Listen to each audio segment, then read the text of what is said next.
Sometimes the best things in life come to those who have lost everything else. Sometimes a broken-down cabin becomes the doorway to destiny.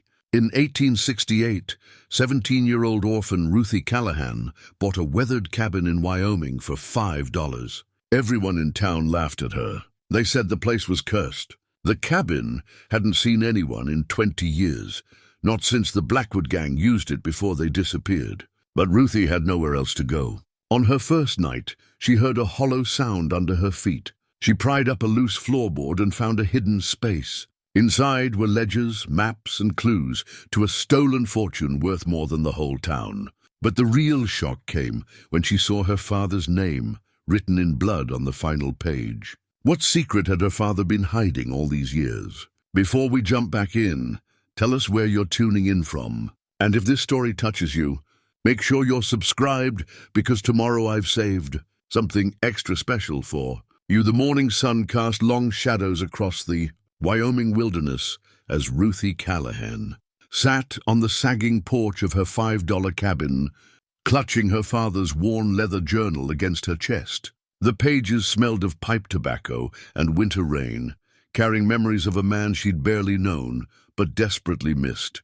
3 months had passed since consumption took him in that cramped boarding house in Cheyenne, leaving her with nothing but this journal, a few coins, and the stubborn determination that folks said came from the Irish side of her family. She opened the journal to a familiar passage, written in her father's careful hand.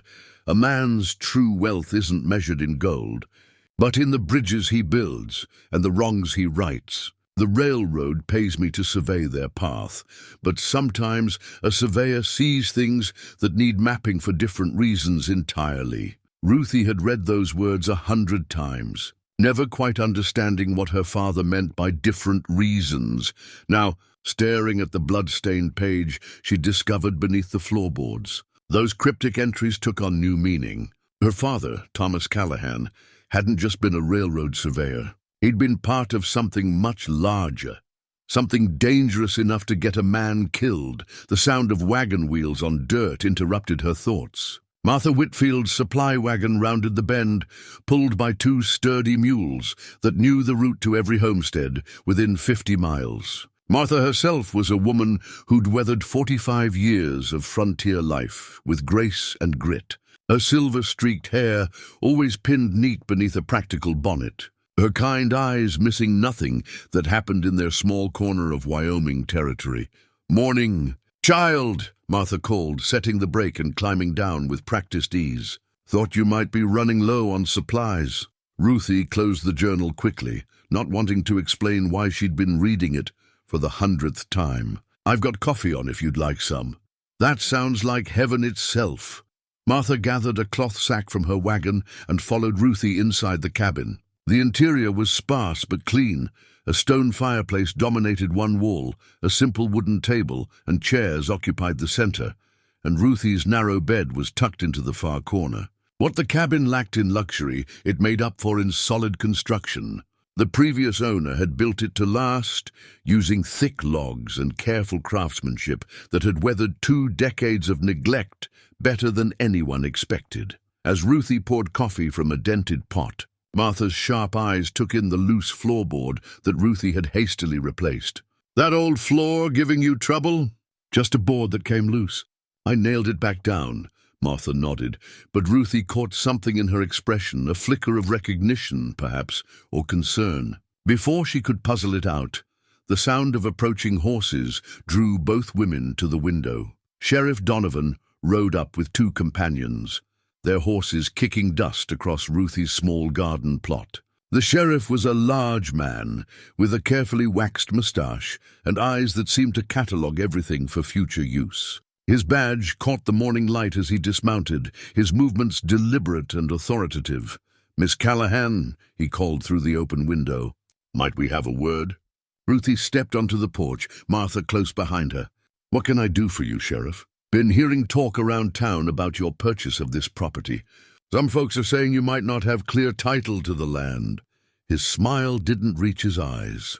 "Thought I'd ride out and make sure everything's legal and proper. I have the deed right here." Ruthie produced the folded document from her apron pocket. bought it fair and square from the Territorial Land Office. One of Donovan's companions, a thin man in an expensive suit, leaned forward in his saddle. The land office doesn't always have complete records, especially for properties this remote. There might be prior claims that take precedence. Martha stepped closer to Ruthie, her presence protective and reassuring. And who might you be to question territorial records? James Morrison, representing the Wyoming Development Company.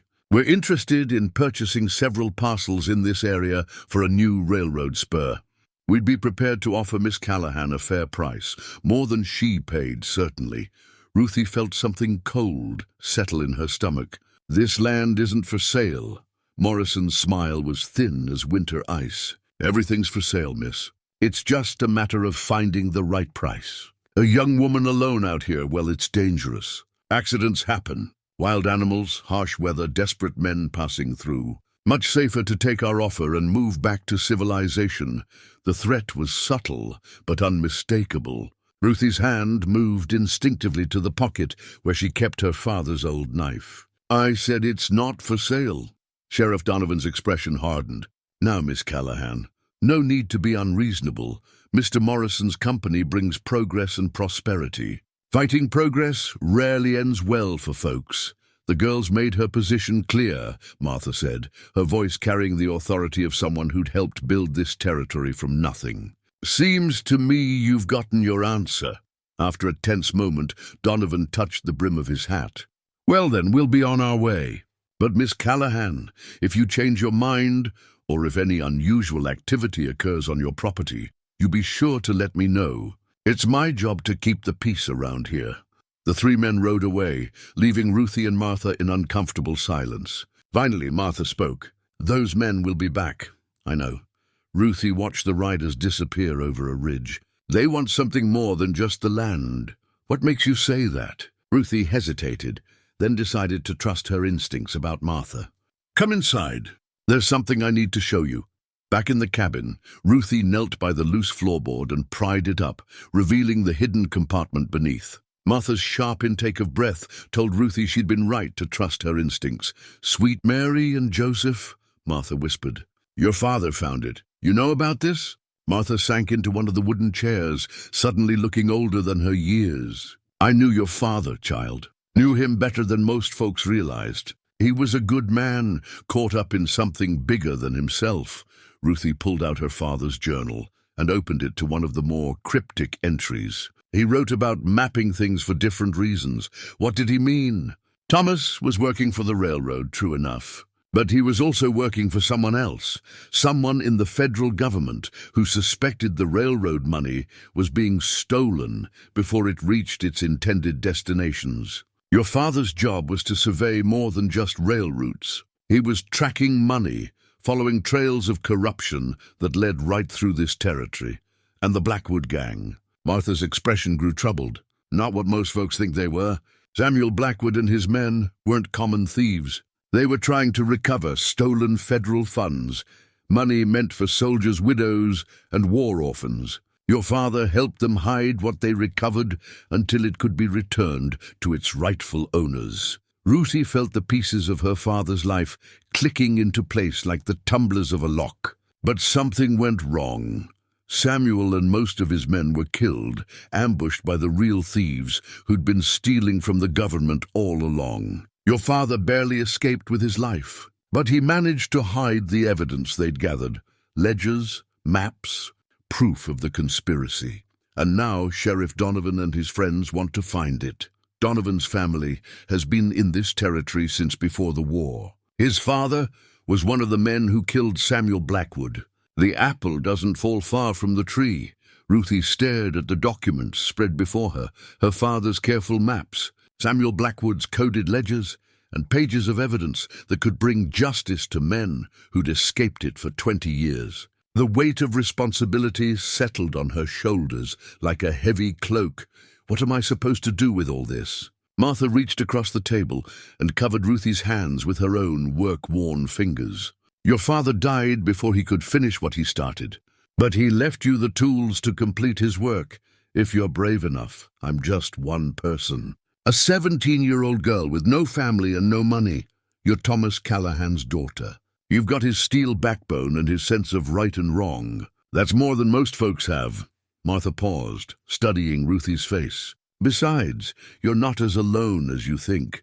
Before Ruthie could ask what she meant, the sound of a single horse approaching drew their attention. Through the window, they watched a lone rider approach at an easy pace. The man was tall and lean, probably in his mid-20s, with "You're Thomas Callahan's daughter. You've got his steel backbone and his sense of right and wrong. That's more than most folks have." Martha paused, studying Ruthie's face. "Besides, you're not as alone as you think." Before Ruthie could ask what she meant, the sound of a single horse approaching drew their attention. Through the window, they watched a lone rider approach at an easy pace. The man was tall and lean, probably in his mid-20s, with dark hair that needed cutting and clothes that had seen hard travel. He rode with the easy confidence of someone comfortable in wild country. But something in his posture suggested he was more than just another drifter. The rider stopped near the porch and touched his hat brim politely. "Ladies, name's Cole Blackwood. I'm looking for information about this property, specifically about what might have happened here 20 years ago." Ruthie felt her heart skip. Martha's grip on her hands tightened in warning. "And what business would that be of yours?" Martha called through the window. Cole's smile was tired but genuine. "Personal business, ma'am. My grandfather used to know this place well. I'm hoping to learn what became of him." Ruthie made a decision that would change the course of her life. "Your grandfather was Samuel Blackwood." It wasn't a question, and Cole's expression confirmed her guess. He dismounted and approached the porch with careful, non-threatening movements. "Yes, ma'am, he was. And I have reason to believe your father might have been the last person to see him alive." Martha squeezed Ruthie's hands once more, then released them. "I think we'd better all have that conversation inside. This story's too long for porch talk." As the three of them gathered around Ruthie's simple table, with her father's journal and the hidden documents spread between them, Ruthie realized her life as a solitary orphan had just ended. For better or worse, she was now part of something larger, a quest for justice that had already claimed too many lives. Outside, storm clouds gathered on the horizon, promising rain before nightfall. But inside the cabin, as Martha began to tell the full story of Samuel Blackwood and Thomas Callahan's partnership, Ruthie felt something she hadn't experienced since her father's death: hope. She wasn't alone anymore, and the secrets beneath her floorboards might finally see the light of day. The afternoon stretched long as Martha's story unfolded, revealing layers of deception and courage that painted Ruthie's father not as a simple railroad surveyor, but as a hero who died protecting the truth. By the time evening shadows crept across the cabin floor, Ruthie understood that her $5 purchase had bought her much more than a roof over her. It had bought her a chance to finish her father's work and honor the memory of all the good men who died, protecting stolen money from reaching the wrong hands. The question now was whether she had the courage to see it through to the end. Dawn broke gray and cold over the Wyoming territory, with storm clouds still threatening from the night before. Ruthie had barely slept, her mind spinning with Martha's revelations about her father's secret work. Cole Blackwood had left near midnight, promising to return in 2 days with more information about his grandfather's fate. Before departing, he'd studied the hand-drawn map they'd found in the hidden compartment, tracing routes with his finger like a man reading familiar territory. "This marking here," he'd said, pointing to a small symbol near what appeared to be an abandoned mine shaft. "My grandfather used to draw that symbol when he wanted to mark something important. It meant safe harbor, a place where stolen goods could be hidden until honest authorities could be notified." Now, as Ruthie prepared coffee in the gray morning light, she found herself staring at that same symbol. Her father's surveying marks intersected with Samuel Blackwood's secret notations, creating a map that seemed to pulse with hidden meaning. The more she studied it, the more certain she became that the first cache lay just 5 miles northeast of her cabin, near the old Widow's Creek mine that had been abandoned since the silver played out. She tucked the map inside her father's journal and secured both in her satchel. If she was going to follow this trail, she needed to start while the weather held, and before Sheriff Donovan decided to pay another visit. Martha had warned her that the sheriff made regular patrols through the area, and his interest in her property was clearly more than professional courtesy. The ride to Widows Creek took her through some of the most beautiful country in the territory, rolling hills covered with sagebrush and wild grass, aspens that shimmered gold in the morning breeze, and distant peaks that still held snow even in late summer. But Ruthie barely noticed the scenery. Every shadow could hide a watching rider. Every sound might signal danger approaching. The abandoned mine sat in a natural depression surrounded by mine tailings and rotting timbers. According to her father's notes, the silver had run out quickly, but the deep shafts and extensive tunneling made it perfect for hiding things that needed to stay hidden. Ruthie tied her horse to a sturdy pine and approached the main entrance cautiously. The mine opening yawned like a hungry mouth, supported by timber frames that looked none too steady after years of weather and neglect.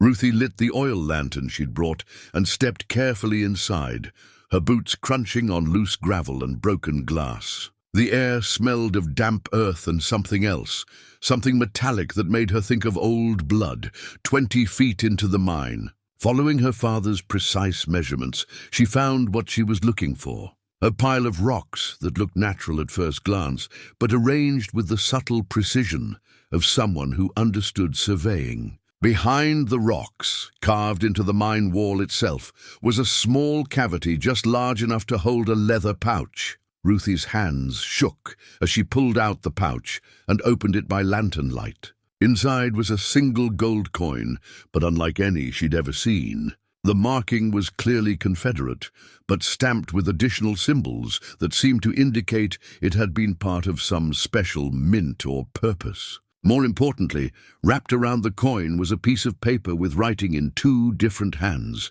The first, in her father's careful script, read, "First of 12 caches verified and secured. Samuel confirms this batch was meant for soldiers' families in Tennessee. Federal marshals to be contacted upon completion of survey." The second note, in a different hand that must have been Samuel Blackwood's, was more urgent. "Thomas, they know we're onto them. Donovan's father leading the real thieves. Moving remaining caches to final location. If something happens to me, the Bible in St. Mary's holds the key to everything. Trust no one in official positions except federal authority. S.B." Ruthie sank onto a convenient boulder, her mind reeling. Samuel Blackwood had known he was in danger, had tried to warn her father. The they he'd referred to were the real criminals, men who'd been stealing federal money while letting the Blackwood Gang take the blame. And Donovan's father had been leading them. A sound from outside the mine froze her blood. Hoofbeats, multiple riders approaching fast. Ruthie quickly stuffed the coin and notes back into the pouch, secured it in her satchel, and moved deeper into the mine. The lantern light would give her away, but without it, she'd be blind in the underground darkness. "Search every inch," came Sheriff Donovan's voice from the mine entrance. "If she's been here, there'll be fresh sign." Ruthie extinguished her lantern and pressed herself against the mine wall, hoping the rough timber and shadows would hide her. Her heart hammered so loudly she was certain they'd hear it echoing off the stone walls. "Found fresh horse tracks," called another voice. The thin man, Morrison, from yesterday's visit. "Leading right to the mine entrance." "Then she's in there," Donovan replied. "Probably found something we need to know about." Footsteps echoed in the mine shaft, growing closer. Ruthie felt her way carefully along the wall, moving deeper into the darkness. Her father's journal had mentioned the mine's layout. There should be a side tunnel about 50 feet in, leading to a second chamber where the miners had followed a narrow silver vein.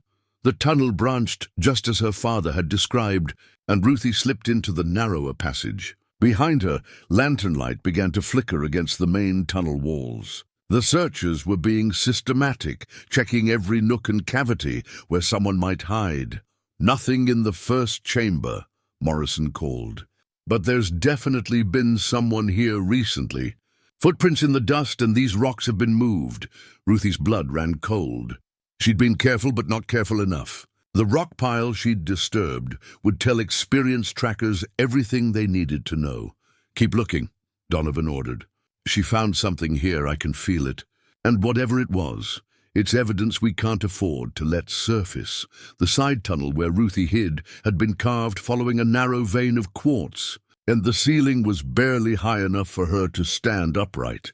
She moved carefully, feeling her way in absolute darkness, until her outstretched hands touched what felt like a wooden barrier. Another timber frame, probably marking the end of this particular excavation. Behind her, the searchers' voices grew more distant as they explored other branches of the mine. But she knew they'd work their way systematically through every passage, and eventually they'd find her hiding spot.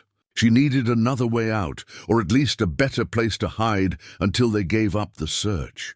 Her fingers explored the wooden barrier, and to her amazement, she discovered it wasn't solid. The timbers formed a framework around what might have been a natural cave opening. The miners had probably encountered an existing cavern while following the silver vein, and had boarded it up rather than explore unknown territory. Ruthie managed to work one of the boards loose, creating an opening just wide enough to squeeze through. Beyond lay darkness even deeper than the mine tunnel, with air that moved in a way that suggested a much larger space. She had no idea where this natural cave might lead, but it offered her only chance of avoiding capture. She squeezed through the opening and immediately found herself on what felt like a steep, rocky slope.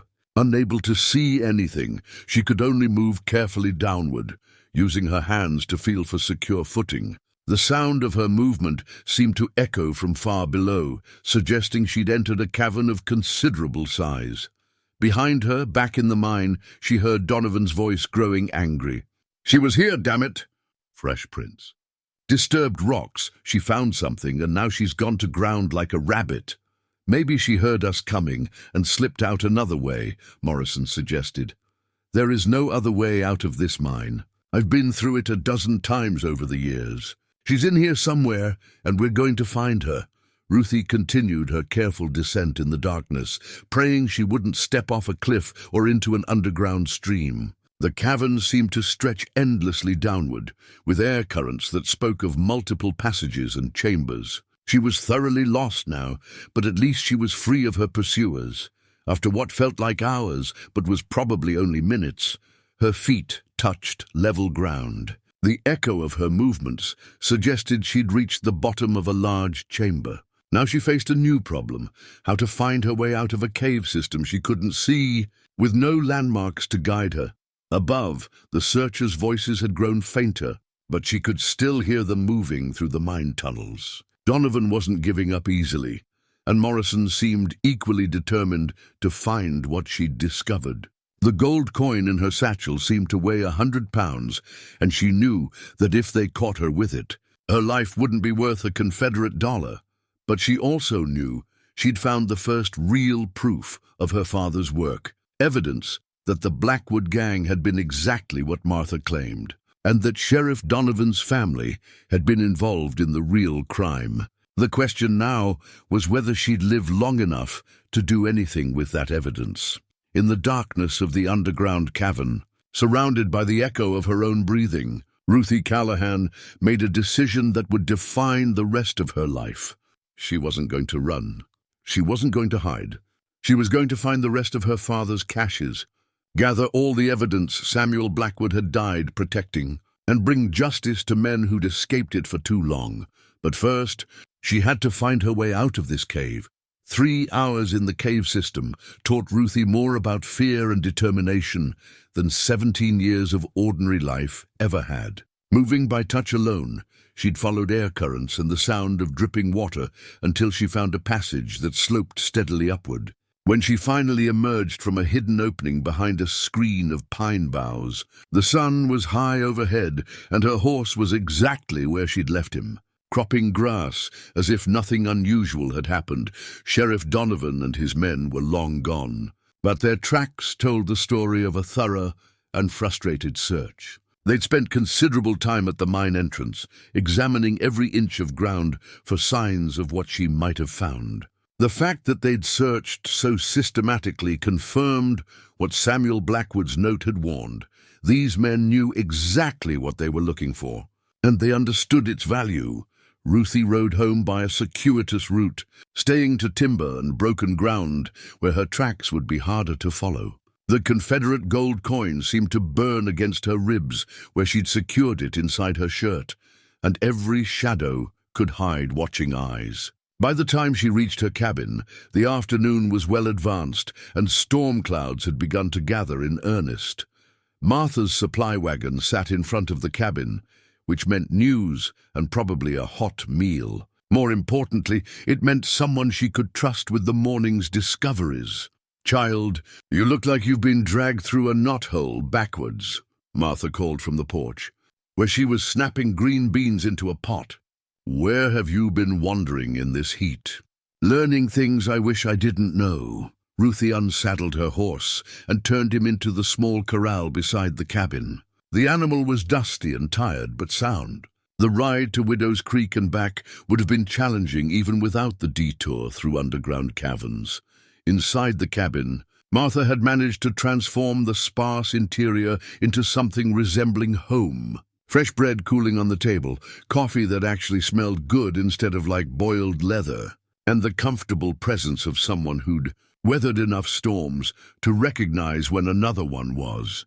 Ruthie pulled the Confederate gold coin from her shirt and placed it carefully. On the wooden table, the metal gleamed dully in the afternoon light, its unusual markings clearly visible. Martha's sharp intake of breath confirmed that she understood the significance of what she was seeing. "Sweet mercy. You found one of the caches at Widow's Creek mine, exactly where the map indicated. But Donovan and Morrison were right behind me. They knew I'd been there, knew I'd found something." Ruthie sank into one of the chairs, suddenly exhausted. "Martha, they're not just looking for treasure. They know exactly what their families did 20 years ago, and they're trying to make sure the truth never comes out." Martha picked up the coin and examined it closely. "These markings, I've seen them before. Your father showed me one just like this, maybe 6 months before he died. Said it was proof that the money Samuel's people recovered was meant for specific purposes, not just general government funds." "What kind of specific purposes?" "Payments to soldiers' families mostly, widows and orphans who'd been promised support after the war ended. The federal government had set aside gold specifically for those payments, but it kept disappearing between Washington and the local distribution points." Martha set the coin back on the table. "Your father figured out that territorial officials were intercepting the shipments and keeping the money for themselves." Ruthie thought about Sheriff Donovan's expensive clothes and well-fed horses, about Morrison's confident assumption that everything had a price. And Samuel Blackwood's gang was trying to recover it? More than that. They were trying to document who had stolen it, when, and how much. Samuel was keeping detailed records of every cache they recovered, every official who should have been involved in legitimate distribution. Martha moved to the window and peered out at the gathering clouds. Those records would have been enough to hang half the territorial government, including Sheriff Donovan's father, but something went wrong. Samuel and most of his men were ambushed at Devil's Canyon, 20 miles north of here. Someone had betrayed their location and timing. Your father barely escaped, and only because he'd been working the survey lines on the opposite side of the territory that week. Ruthie pulled out her father's journal and opened it to one of the pages she'd studied most carefully. He wrote about completing the survey and preparing the final maps. If Samuel was killed before he could reveal the location of all the recovered gold, my father must have been the only one who knew where everything was hidden, which explains why you're in danger now. If Thomas left maps or other records, they'd lead directly to evidence that could still destroy powerful men. The stolen money might be 20 years old, but theft is theft, and murder has no statute of limitations. The sound of an approaching horse interrupted their conversation. Both women moved to the window, but instead of Sheriff Donovan's men, they saw Cole Blackwood riding toward the cabin at an easy pace. He looked travel-worn and serious, but not like a man fleeing pursuit. 2 days early, Martha observed. That usually means urgent news. Cole dismounted and approached the porch with the same careful courtesy he'd shown before. Ladies, I hope you'll forgive the early arrival, but I've learned some things that can't wait. Ruthie invited him inside, and his eyes immediately went to the Confederate gold coin gleaming on the table. His expression grew grave as he examined the unusual markings. Where did you find this? Widow's Creek Mine, exactly where your grandfather's map indicated. But Sheriff Donovan and his men searched the same location this morning. They knew someone had been there, knew something had been found. Cole's jaw tightened. They're moving faster than I expected. I've spent the last 2 days in Cheyenne talking to people who knew my grandfather. What I learned changes everything we thought we understood about this situation. Martha poured coffee for all three of them, her movements deliberate and calming. What kind of changes? Samuel Blackwood wasn't just trying to recover stolen money. He was working directly for federal marshals in Washington, gathering evidence for a comprehensive investigation of territorial corruption. The gold recovery was important, but the real goal was building a legal case that would stand up in federal court. Ruthie felt pieces of the puzzle clicking into place. That's why he kept such detailed records. It wasn't just about returning the money. It was about proving who stole it and how the theft was organized. Exactly. And according to the people I talked to in Cheyenne, that investigation was never completed. When Samuel and his men were killed, the federal authorities assumed all the evidence had been lost with them. They had no idea that Thomas Callahan had been Samuel's partner, or that he might have preserved crucial documentation. Martha leaned forward, her expression intent. Are you saying there are still federal marshals who would be interested in this evidence? More than interested. There's a marshal named James Crawford who's been working territorial corruption cases for 15 years. He knew Samuel personally, trusted his work completely. If we could get this evidence to him, he'd have the authority to act on it immediately. Ruthie stared at the gold coin, thinking about her father's careful notes and Samuel Blackwood's urgent warnings. But first we have to find the rest of the evidence. One coin and a few notes won't be enough to bring down an organized conspiracy. How much more evidence are we talking about? Cole asked. Martha and Ruthie exchanged glances. Finally, Ruthie opened her father's journal to the page that had been troubling her most. According to this, there were 12 major caches. Samuel's note mentioned moving everything to a final location before he was killed. If my father helped him do that, there could be documentation of crimes worth hundreds of thousands of dollars. Cole whistled softly. That's enough money to buy half the territorial legislature, or enough evidence to hang the other half, Martha added grimly. Which explains why Sheriff Donovan is so determined to find it first. Thunder rumbled in the distance, and the first drops of rain began pattering against the cabin windows. The storm that had been building all day was finally arriving, and Ruthie couldn't shake the feeling that it was an omen of larger storms to come. There's something else, Cole said, his voice carefully controlled. In Cheyenne, I heard rumors that federal authorities might be planning their own investigation of territorial affairs. If that's true, and if they're working with Marshal Crawford, then we might not be as alone in this as we thought. Ruthie looked at the two people who'd become her unlikely allies in this dangerous game. An older woman who'd helped build the territory from nothing, and a young man seeking to clear his grandfather's name. Neither of them had any obligation to help her, but both had risked their safety to support her quest for justice. Outside, the storm was intensifying, with wind driving rain against the cabin walls and lightning illuminating the Wyoming darkness. But inside, around the simple wooden table, three people began planning how to finish what Thomas Callahan and Samuel Blackwood had died trying to complete. The gold coin gleamed between them like a promise and a warning. The first tangible proof that their fight was just and their cause was true. The storm raged through the night, turning the Wyoming countryside into a muddy maze of swollen creeks and treacherous footing.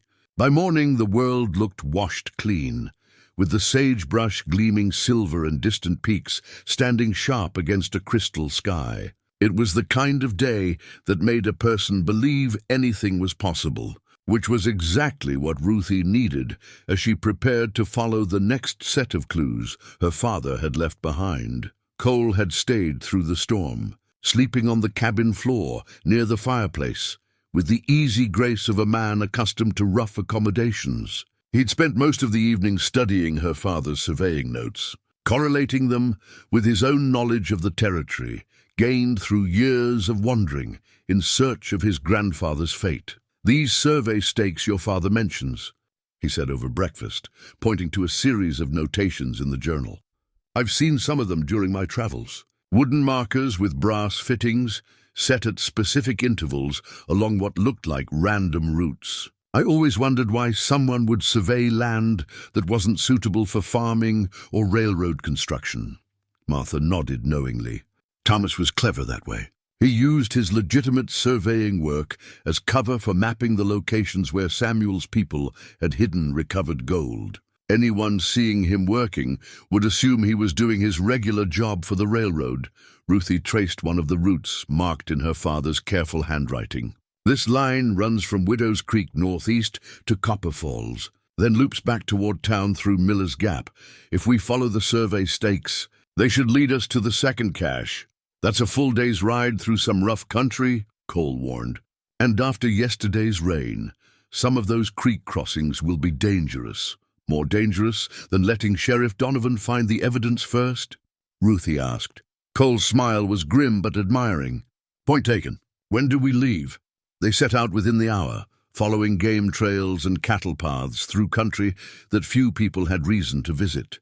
The storm had washed away most tracks, which meant they were less likely to encounter Donovan's patrols, but it also made the going treacherous in places where the trail crossed swollen streams. The first survey stake appeared exactly where her father's notes indicated, standing like a wooden sentinel beside a lightning-struck pine. The brass fitting at the top bore the subtle markings that identified it as one of Thomas Callahan's official survey points. But Cole pointed out scratches in the metal that looked deliberate rather than accidental. 3 parallel lines, he said, running his finger over the marks. Samuel used that symbol to indicate proceed with caution. It meant the next stage of the journey involved increased risk. They found 2 more stakes following the route northeast, each bearing similar warning marks. The country grew wilder as they climbed toward Copper Falls, with granite outcroppings and thick stands of pine that could hide an army of watchers. Ruthie found herself checking their back trail frequently, but saw no signs of pursuit. The falls themselves were spectacular after the night's rain, cascading down a series of granite ledges into a pool that reflected the afternoon sky like polished silver. According to her father's notes, the 4th survey stake should stand near the pool's eastern edge, marking the location of the second cache. There, Cole pointed to a wooden marker half hidden behind a screen of wild roses.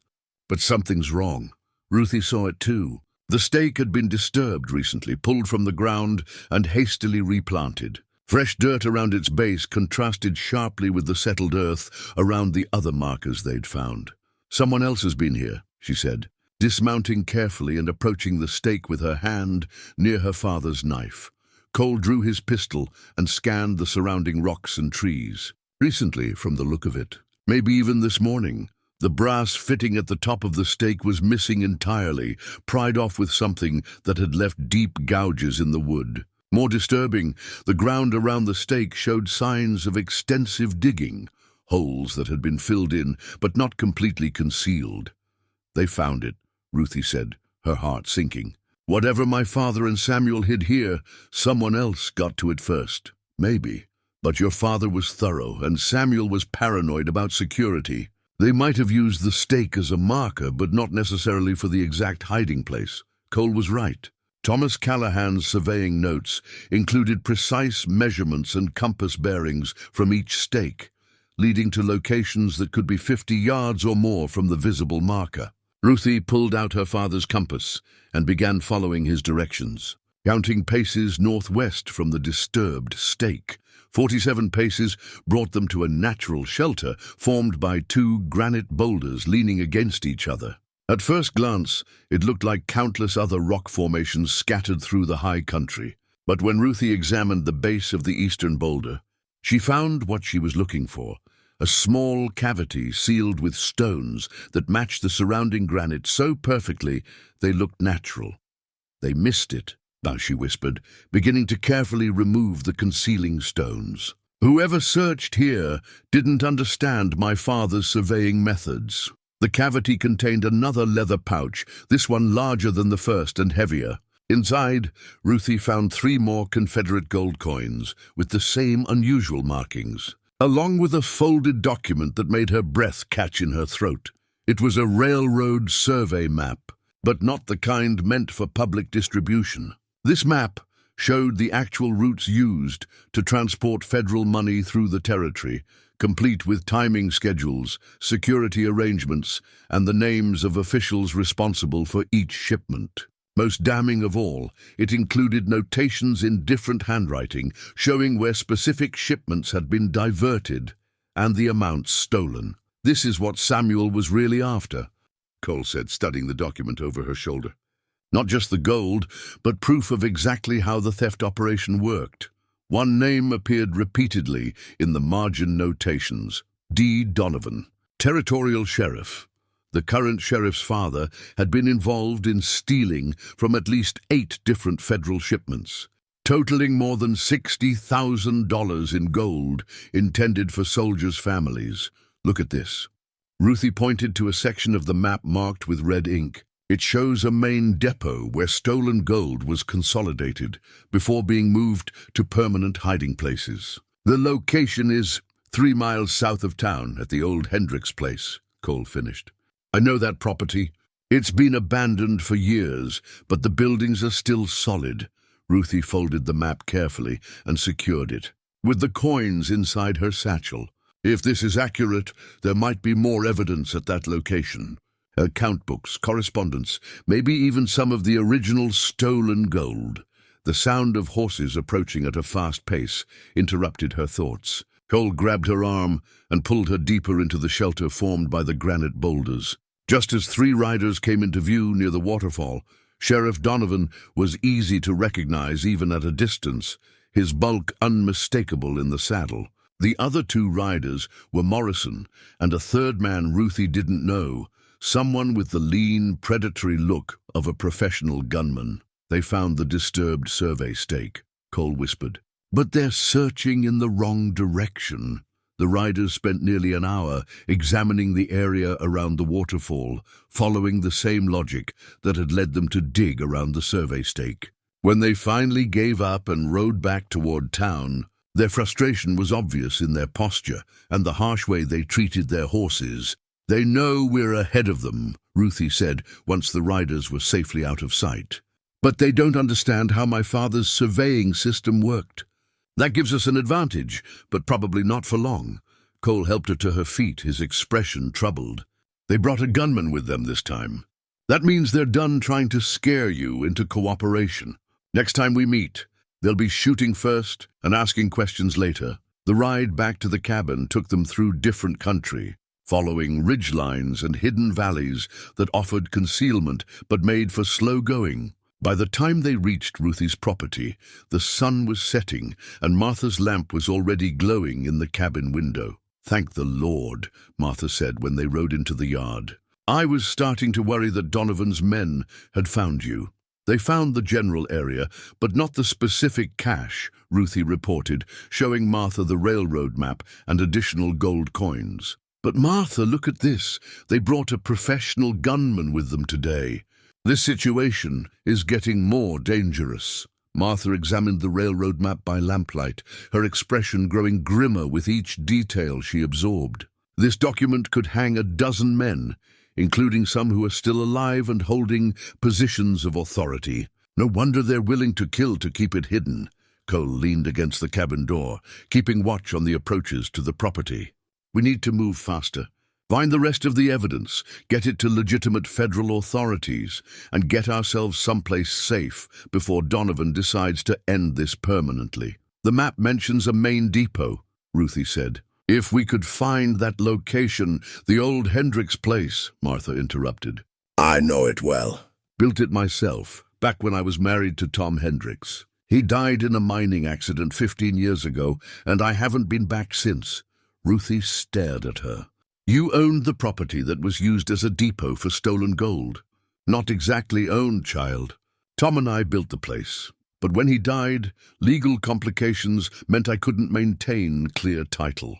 The property reverted to territorial control, and I moved to town to run the general store. Martha's expression grew thoughtful. But if someone was using our old buildings to store stolen government money, they picked the location well. Isolated, defensible, and with buildings designed to keep valuables secure. Will you help us search it? Cole asked. Martha looked at the two young people who'd become her responsibility, weighing risk against the chance for justice. Finally she nodded. Tom would have wanted his property used to set things right. We'll go tomorrow, early, before Donovan thinks to check there himself. As they made plans for the morning search, Ruthie felt the weight of destiny settling on her shoulders. Each discovery brought them closer to the truth her father had died protecting, but also closer to a final confrontation with men who'd already proven they would kill to keep their secrets buried. Outside, night settled over the Wyoming territory like a blanket, peaceful and deceptive. But in the cabin, 3 people prepared for what might be their last chance to finish what Thomas Callahan and Samuel Blackwood had started 20 years before the old Hendricks. Place sat in a natural bowl surrounded by pine-covered hills, as isolated and defensible as Martha had promised. The main house was built of stone and timber in the solid frontier style, designed to withstand both weather and trouble. Outbuildings included a barn, a smokehouse, and what had once been a root cellar but looked sturdy enough to serve as a vault. Martha rode between Ruthie and Cole, her face set in lines of memory and determination. She hadn't been back to this place since her husband's funeral. But she navigated the overgrown trails with the certainty of someone who'd helped clear and build them with her own hands. Tom always said this. Valley was perfect for keeping things safe, she explained as they approached the abandoned homestead. One way in, one way out, and you can see anyone coming from miles away. If someone wanted to store stolen gold while they figured out how to dispose of it safely, they couldn't have picked a better location. The buildings showed 20 years of neglect, but remained structurally sound. Windows were boarded up, and weeds had claimed what had once been Martha's garden, but the stone foundations and thick timber walls had weathered the years well. More importantly, there were signs of recent activity, wheel ruts in the yard, areas where grass had been trampled by horses, and fresh repairs to the barn door. Someone's been using this place regularly, Cole observed, dismounting and examining the tracks carefully. Heavy wagons, multiple trips, probably within the last few months. Ruthie felt her pulse quicken. If Donovan and his associates were still using Martha's old property as a depot, there might be current criminal activity they could document along with the historical evidence they were seeking. Where would someone hide large amounts of gold or documents? She asked Martha. The root cellar, definitely. Tom built it with walls 3 feet thick and a door that could stop a charging bull. We used it for storing valuables during Indian troubles, and it kept everything safe and dry. Martha pointed to a low stone structure built into the hillside behind the main house. If someone wanted to turn it into a vault, they wouldn't need to make many modifications. The root cellar door was secured with a new lock that looked expensive and professionally installed. More telling, the ground around the entrance showed extensive foot traffic and the kind of wear that suggested regular use. Cole examined the lock closely. This is quality hardware, the kind banks use. Whatever they're storing in there, they're serious about protecting it. Can you open it? Ruthie asked, given time and the right tools, maybe. But it would be easier to find another way in. Cole walked around the structure, studying the stone walls and timber supports. Martha, when your husband built this, did he include any kind of emergency entrance? Somewhere you could get out if the main door was blocked? Martha thought for a moment, then smiled. There's a ventilation shaft on the backside, hidden behind a removable stone. Tom was paranoid about being trapped underground, so he insisted on multiple ways in and out. The shaft drops straight down about 12 feet, then connects to the main chamber. They found the concealed entrance exactly where Martha had described it, hidden behind a stone that looked identical to its neighbors, but moved when pressure was applied in the right spot. The shaft beyond was narrow but passable for someone of Ruthie's size. "I'll go down," Ruthie said, already removing her coat and checking her supplies. "If there's evidence down there, I can document it and get back up before anyone knows we were here." Cole looked doubtful. "If someone comes while you're trapped underground, then you and Martha create a distraction and lead them away. This may be our only chance to see what they're hiding down there." The descent was harrowing, with rough stone walls that scraped her shoulders and barely enough light from above to see handholds. But Martha's husband had built well. The shaft was solid, with iron bars set into the stone to serve as a ladder. The root cellar had been transformed into something that would have impressed a bank president. Metal shelving lined the walls, supporting dozens of wooden crates and leather bags. A heavy table dominated the center of the chamber, covered with ledgers, maps, and correspondence. Most impressive of all, several iron strongboxes sat open, revealing more gold coins than Ruthie had ever imagined seeing in one place. But it was the documents that made her blood run cold. The correspondence was recent, dated within the past 6 months, and revealed an operation far more sophisticated than the historical thefts her father had been investigating. Current territorial officials, railroad executives, and federal appointees were involved in a conspiracy that made the original crimes look like petty theft. Ruthie quickly photographed key documents with the small camera Cole had given her, working by the light of a candle she'd brought for the purpose. The photographs wouldn't be perfect, but they would provide evidence of ongoing criminal activity that reached into the highest levels of territorial government. One letter in particular made her hands shake as she read it. Written on official territorial letterhead and signed by the current territorial governor, it outlined plans to manipulate federal land grants, railroad subsidies, and military contracts for personal profit. The amounts involved were staggering, hundreds of thousands of dollars that should have gone to legitimate territorial development. More damning still, the letter referenced cleaning up the Blackwood evidence and ensuring that the Callahan girls' inconvenient discoveries were handled permanently. They weren't just trying to hide old crimes. They were planning to kill her to protect current ones. A sound from above froze her in place. Horses approaching at speed, with riders who weren't trying to conceal their presence. Cole's voice drifted down the ventilation shaft, carefully controlled but urgent. "Ruthie, we have company. Sheriff Donovan and at least 6 men, all armed. You need to get out of there now." She grabbed several of the most incriminating documents and stuffed them inside her shirt, then began the difficult climb back up the narrow shaft. Above her, she could hear voices growing closer and Martha's calm responses to increasingly aggressive questions. "This is private property, Sheriff," Martha was saying. "I don't see any warrant that gives you authority to search here." "Don't need a warrant when I'm pursuing suspected criminals," Donovan replied. "We have reason to believe stolen property is hidden on these premises, and we're going to search every building until we find it." Ruthie hauled herself out of the ventilation shaft just as the first of Donovan's men rounded the corner of the main house. Cole grabbed her arm and pulled her behind the root cellar's stone wall, but not before one of the searchers caught sight of movement. "There, behind the cellar!" the man shouted, drawing his pistol. Gunfire erupted immediately, with bullets chipping stone and splintering timber around their improvised shelter.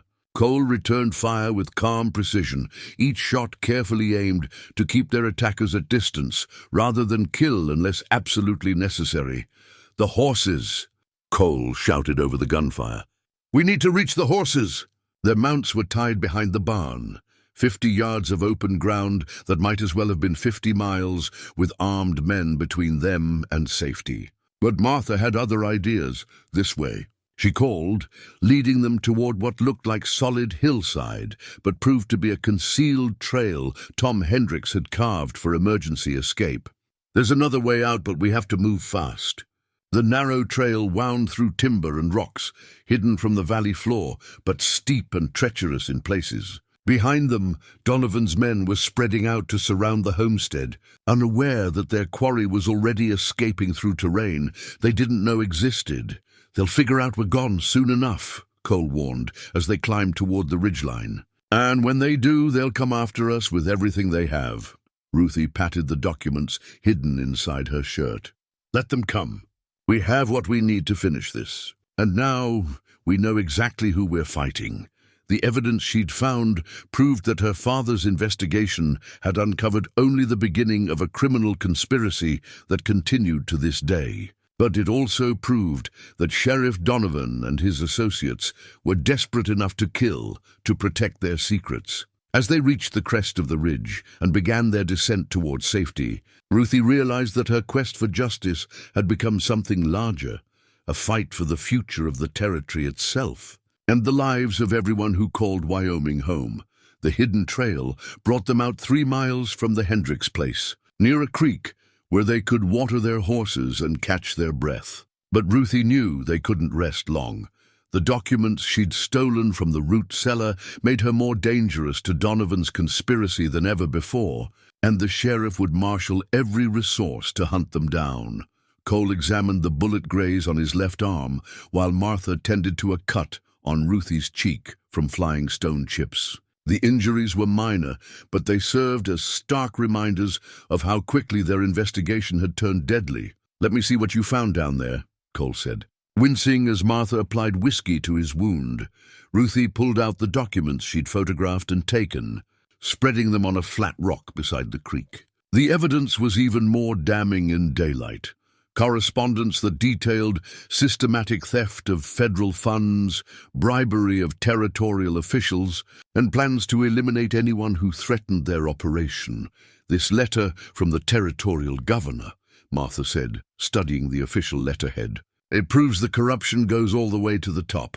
But it also means we can't trust anyone in official positions to help us." Cole picked up a telegram dated just 3 days earlier. "Look at this. They're expecting another shipment of federal money next week, and they've already made arrangements to redirect it. We're not just dealing with historical crimes anymore. This is an active criminal operation stealing from the government right now." Ruthie felt the weight of responsibility settling on her shoulders like a physical burden. Her father had died trying to expose theft that had already happened. Now she was in possession of evidence that could prevent future crimes and bring justice for past ones, if she lived long enough to get it to honest authorities. "The question is, who can we trust?" she said. "If the territorial governor is involved, and Sheriff Donovan controls local law enforcement, where do we take this evidence?" "Federal marshals," Cole replied without hesitation. "Marshal Crawford in Cheyenne specifically.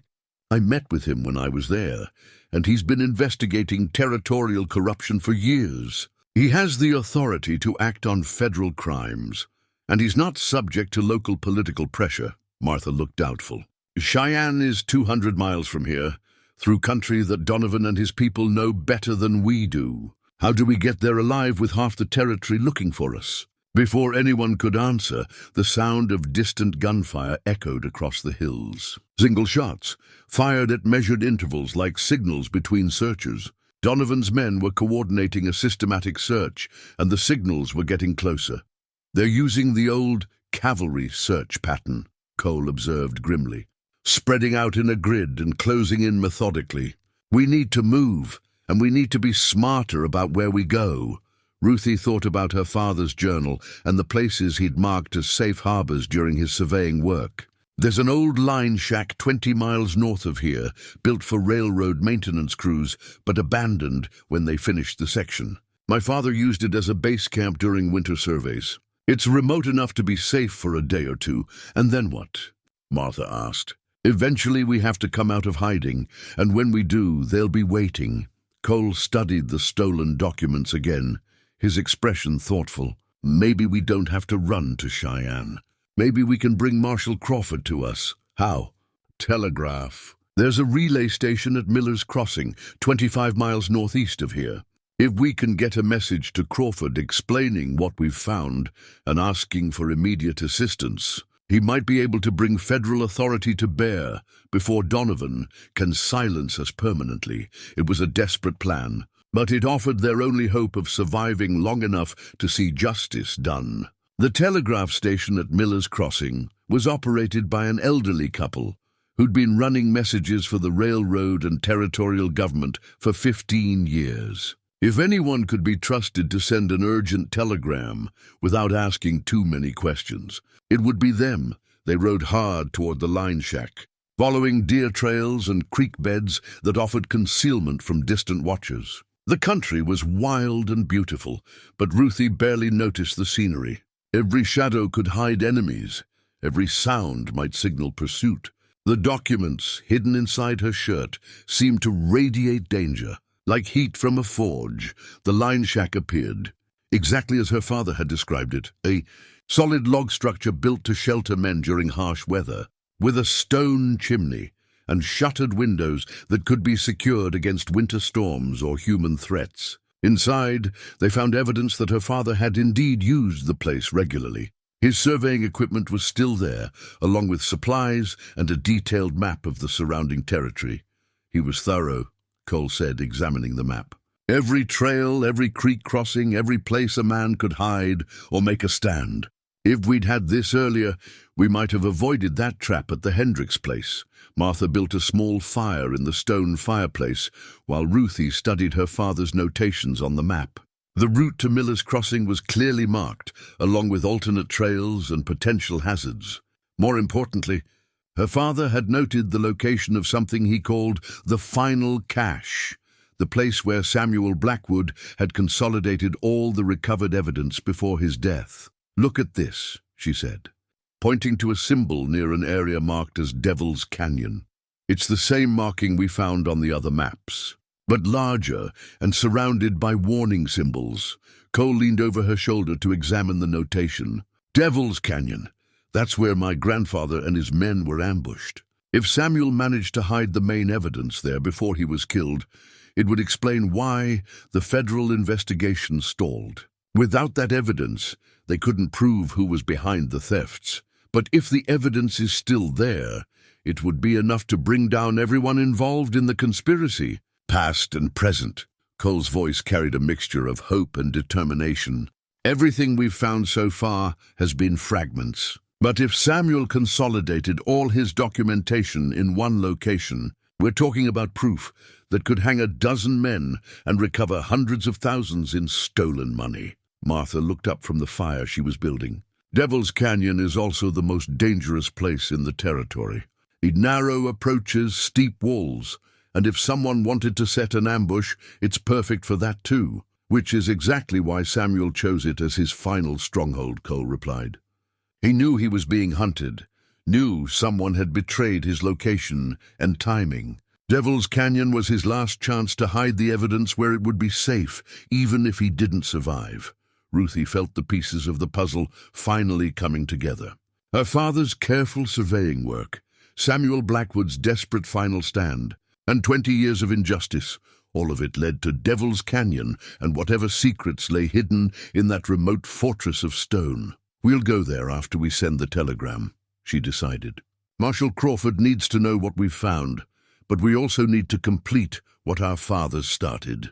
The evidence in Devil's Canyon could end this conspiracy forever." Outside the line shack, night was falling across the Wyoming territory, bringing cold air and the first stars. Somewhere in that darkness, Sheriff Donovan and his men were still searching, still hunting the three people who threatened to destroy their criminal empire.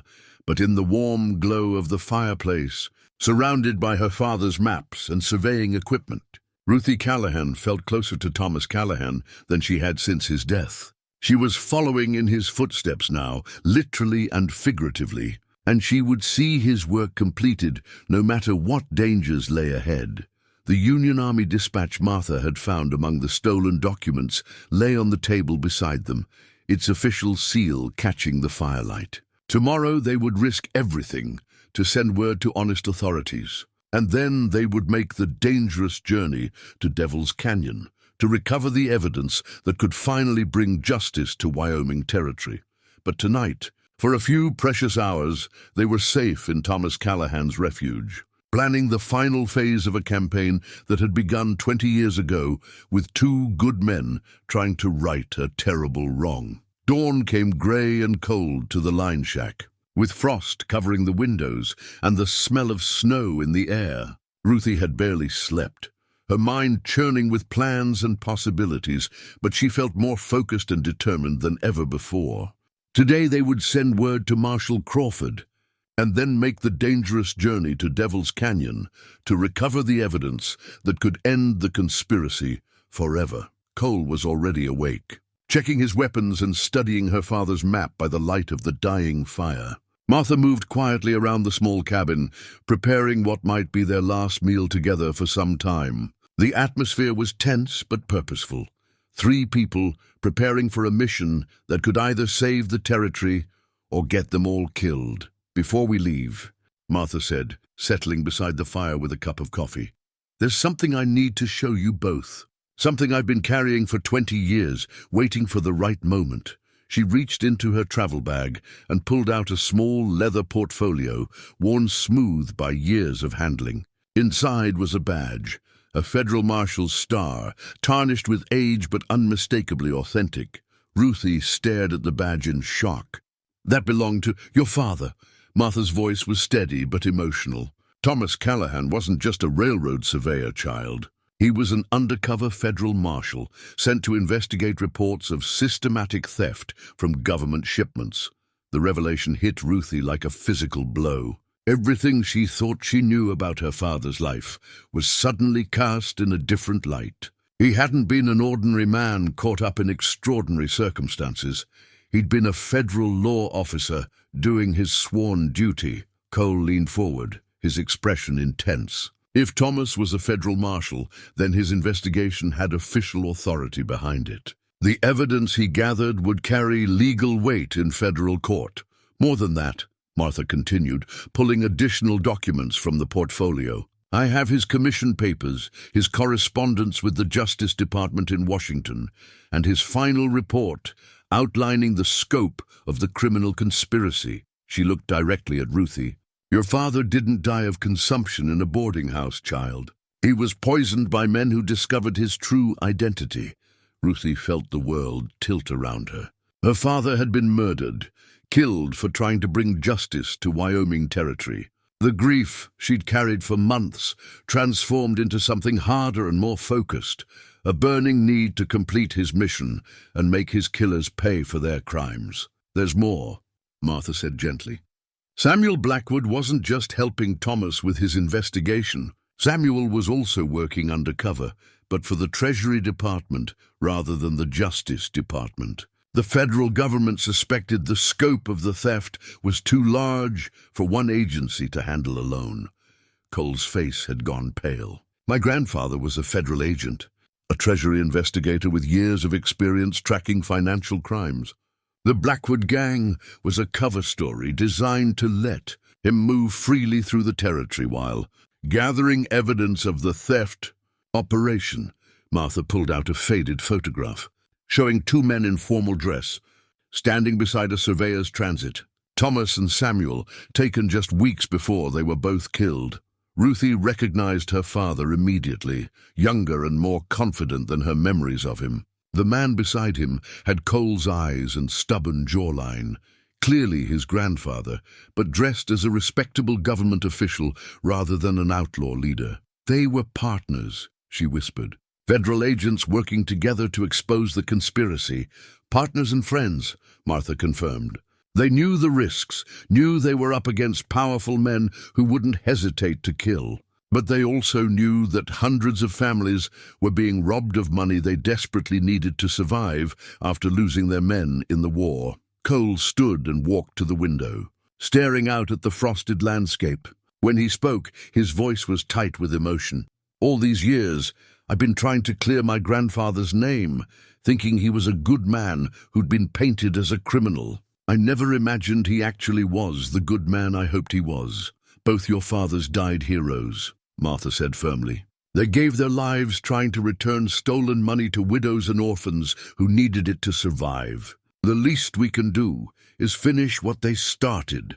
Ruthie held her father's marshal badge up to catch the morning light, feeling its weight in her palm. This small piece of metal represented everything Thomas Callahan had stood for: justice, duty, and protection of the innocent. It also represented the authority he'd carried and the legal foundation for everything they were trying to accomplish. Martha, how long have you known the truth? Since the day Thomas died. He came to me that last night, sick from whatever they'd given him, but determined to make sure his work didn't die with him. He gave me his badge, his commission papers, and a letter authorizing me to act as his representative in completing the investigation. Martha pulled out one final document, a letter written in Thomas Callahan's careful handwriting, addressed to whoever finds this evidence, and bearing his official seal as a federal marshal. The letter laid out the entire scope of the investigation, named the principal conspirators, and provided legal authorization for any honest citizen to act on the evidence in the name of federal law. This changes everything, Ruthie said, understanding beginning to dawn. We're not just trying to solve a historical mystery or recover stolen treasure. We're completing an official federal investigation that was interrupted by murder. Exactly. And that means the evidence you've gathered has the backing of federal law enforcement authority. Marshal Crawford won't just be interested in helping us. He'll be obligated to act on what we've found. Cole turned back from the window, his expression transformed by hope and determination. If both our grandfathers were federal agents, and if we can prove they were killed while carrying out official duties, then their murderers can be charged with killing federal officers. That's a capital offense. Ruthie felt a cold satisfaction settle in her chest. Sheriff Donovan and his associates weren't just thieves and conspirators. They were cop killers, murderers of federal law enforcement officers. When that truth came out, there would be no political protection, no territorial immunity, no way to escape federal justice. The telegram to Marshal Crawford becomes even more urgent, she said. He needs to know that we're not just private citizens with evidence of old crimes. We're completing an interrupted federal investigation, and we have the legal authority to do so. Martha packed the documents and badge back into the leather portfolio, then handed it to Ruthie. This belongs to you now, child. Your father's badge, his authority, and his mission. The question is whether you're prepared to carry that weight. Ruthie pinned the marshal's badge inside her coat, feeling its presence against her heart like a talisman. She thought about Thomas Callahan, not as the quiet surveyor she'd remembered, but as a federal marshal who'd given his life trying to protect her families from theft and exploitation. I'll carry it as long as it takes to finish what he started. They left the line shack as the sun crested the eastern hills, riding toward Miller's Crossing with new purpose and determination. The telegram they would send wouldn't just be a plea for help. It would be an official report from federal agents in the field, requesting immediate assistance in completing a murder investigation. But even as they rode toward what might be salvation, Ruthie couldn't shake the feeling that their enemies were closing in. The revelation about her father's true identity explained so much: why he'd been killed, why Sheriff Donovan was so determined to find his evidence, and why the conspiracy had continued for 20 years without being exposed. It also meant that every document they'd found, every cache they'd discovered, had been gathered under federal authority. The evidence wasn't just proof of historical crimes. It was an official federal case file that had been interrupted by murder, but never officially closed. Martha, Ruthie said as they paused to rest their horses near a creek crossing, if my father was a federal marshal, why didn't the Justice Department send someone else to complete his investigation when he died? Martha's expression grew troubled. Because his handler in Washington was told that Thomas died of natural causes while pursuing a personal interest in local history. The official report said he'd been investigating old mining claims and railroad surveys, not federal crimes. Someone with enough influence to falsify federal documents made sure the investigation was buried, along with your father. The implications were staggering. The conspiracy reached not just into territorial government, but into federal agencies as well. Men with enough power to manipulate official records and deceive the Justice Department about the death of one of their own agents. That's why we can't just send a telegram, Cole realized. If the corruption goes that high, our message might never reach honest authorities. It could be intercepted and used to track us down instead. Then what do we do? Ruthie asked. Martha smiled grimly. We deliver the evidence in person, but not to Marshal Crawford in Cheyenne. There's someone else, someone your father trusted completely and who's been waiting 20 years for word about what really happened to Thomas. Callahan. She pulled out another document. From the leather portfolio, a letter addressed to Colonel James Morrison. Army Intelligence, Fort Laramie. The name made Ruthie's blood run cold. Morrison? But that's the same name as the man working with Sheriff Donovan is James Morrison, Jr., Martha explained. His father, Colonel Morrison, was Thomas's contact in Army Intelligence, the man who helped coordinate the federal investigation. The colonel has been trying to find out what happened to Thomas ever since he disappeared. The pieces were falling into place with terrible clarity. The younger Morrison wasn't just a land developer working with corrupt local officials. He was actively sabotaging his own father's investigation, probably to protect family interests in the criminal conspiracy. Fort Laramie is only 40 miles from Devil's Canyon, Cole observed, studying the map. If we can get there with the evidence, we'd have the protection of the U.S. Army while we turn over everything to proper federal authorities. But first, we have to survive the journey, Ruthie pointed out. And we have to recover whatever Samuel hid in Devil's Canyon. That evidence is the keystone of the entire case. Without it, we only have fragments.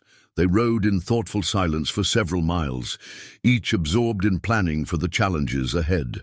The revelation about their father's true identities had changed everything, transforming their quest from a desperate search for justice into the completion of an official federal investigation. But it had also made them more dangerous to the conspiracy than ever before. Men who would kill to hide territorial corruption wouldn't hesitate to murder the children of the federal agents they'd already killed.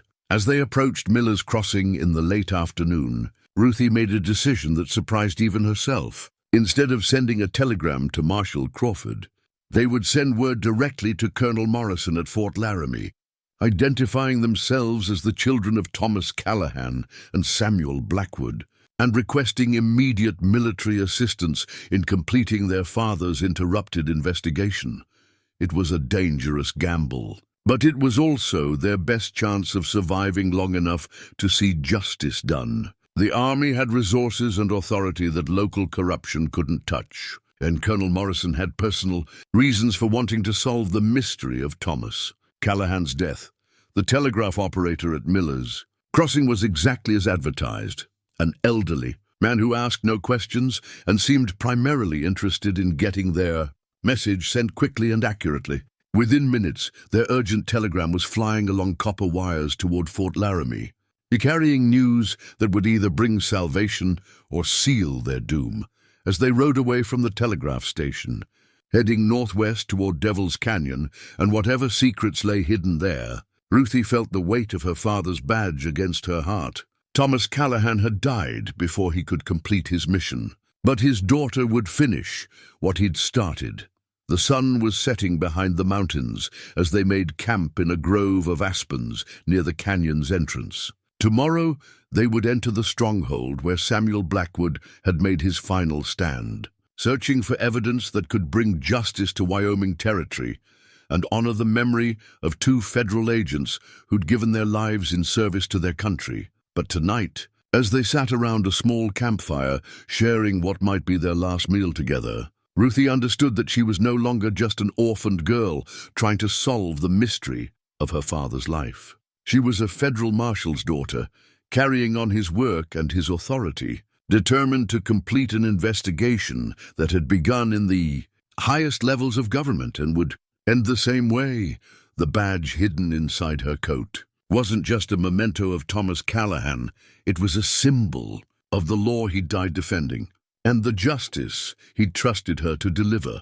Dawn broke clear and cold over Devil's Canyon, with the kind of crystalline air that made every sound carry for miles. Ruthie stood at the canyon's rim, looking down into the maze of red stone walls and narrow passages where her father's partner had made his final stand 20 years ago. Somewhere in that labyrinth of rock lay the evidence that could finally bring justice to Wyoming territory.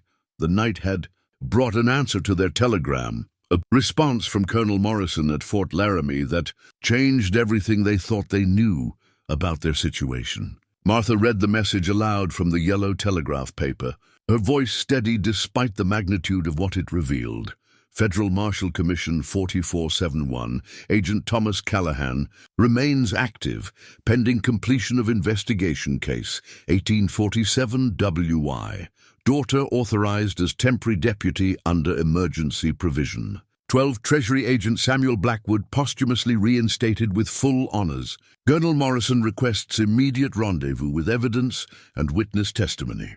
Federal warrant issued for arrest of territorial officials named in preliminary reports. Military escort dispatched to your location. Ruthie felt the weight of official authority settling on her shoulders like a mantle. She wasn't just completing her father's work. She was now legally empowered to do so as a temporary federal deputy marshal. The badge inside her coat wasn't just a memento anymore. It was an active commission with all the authority that entailed. Military escort means we're not alone anymore, Cole observed, scanning the horizon for signs of approaching riders. But it also means Donovan and his people know we've made contact with federal authorities. They'll be desperate now, willing to take any risk to stop us before we can turn over the evidence. Martha folded the telegram carefully and tucked it inside her coat. Which means we need to find Samuel's cache quickly, before Donovan's men arrive in force. Once we have all the evidence consolidated, the military escort can get us safely to Fort Laramie. The descent into Devil's Canyon required careful navigation through passages barely wide enough for horses, with sheer walls rising hundreds of feet on either side. It was easy to see why Samuel Blackwood had chosen this location for his final stronghold.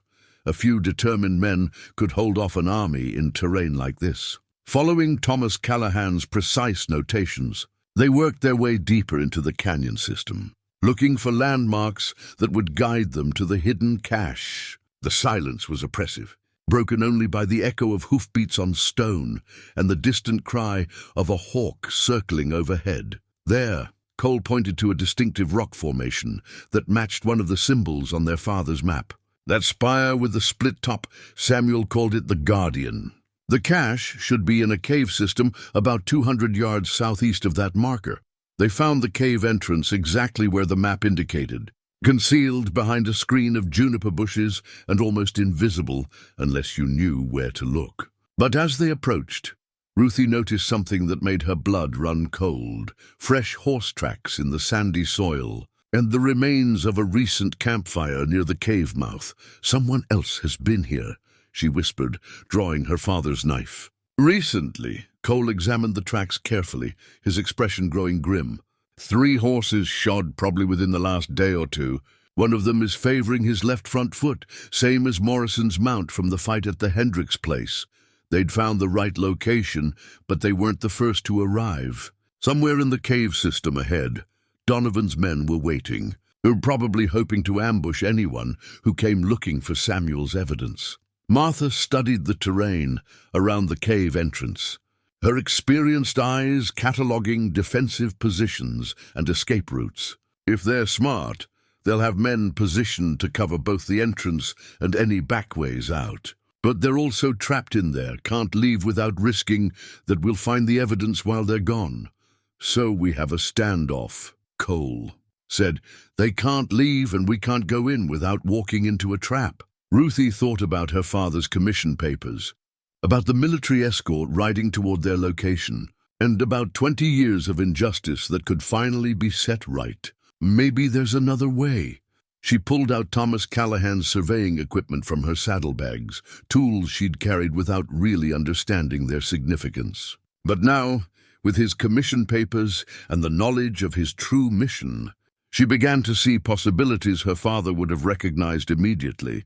Samuel was a treasury agent, but he was also smart enough to learn from my father's surveying techniques. If he hid the main evidence cache in this cave system, he would have marked the exact location using surveying methods that only another trained surveyor would understand. The cave entrance was natural, but someone had modified it with carefully placed stones and timber supports. More importantly, the modifications followed principles of survey work, precise angles, measured distances, and landmarks that could be used for triangulation. Working with her father's compass and measuring tools, Ruthie began to decipher Samuel's hidden surveying marks. A stone placed at a specific angle from the cave mouth, combined with the position of the guardian spire and a distinctive notch in the canyon rim, formed a triangle that pointed to something other than the obvious cave entrance.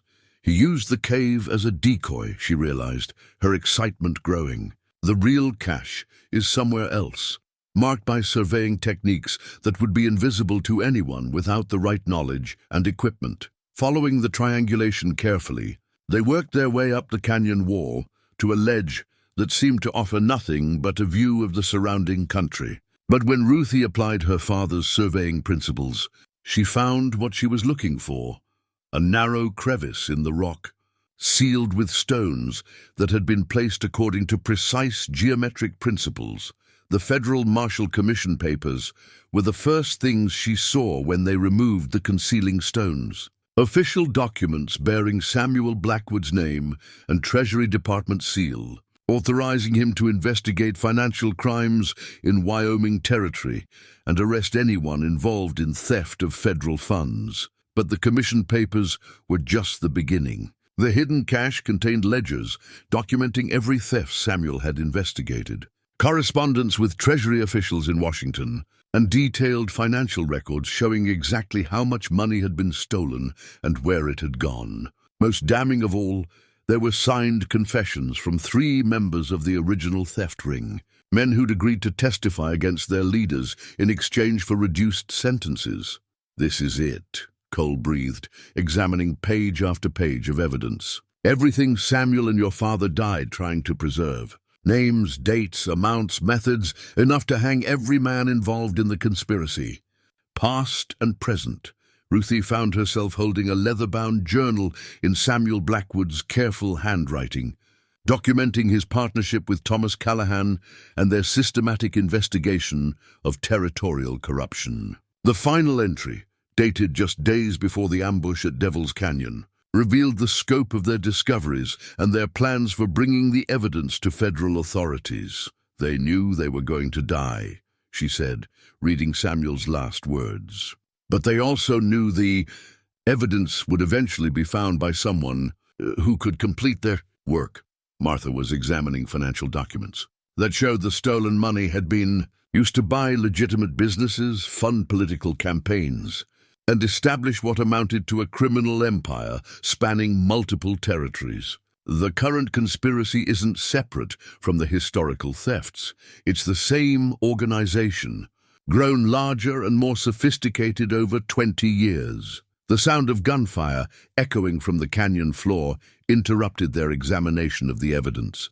Sharp, measured shots that could only come from military carbines, answered by the desperate return fire of men caught in an impossible position. "The military escort," Cole said, moving to the edge of the ledge where he could see down into the canyon. "They found Donovan's men in the cave." Below them, a running gun battle was developing as federal soldiers pressed their attack against men who'd been waiting in ambush. But instead of surprised treasure hunters, Donovan's people found themselves facing trained cavalry troopers with superior weapons and tactical knowledge. "We need to get down there," Ruthie said, carefully packing Samuel's evidence into her saddlebags. "The soldiers need to know who they're fighting and why.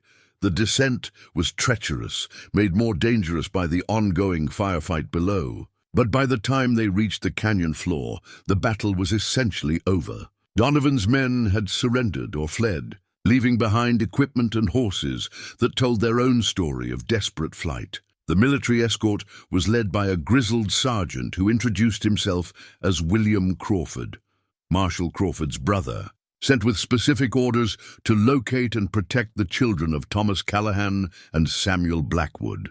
His weathered face showed relief when they approached with their hands visible and their father's commission papers ready for inspection. "Miss Callahan, I presume," Sergeant Crawford said, examining the federal marshal's badge she showed him.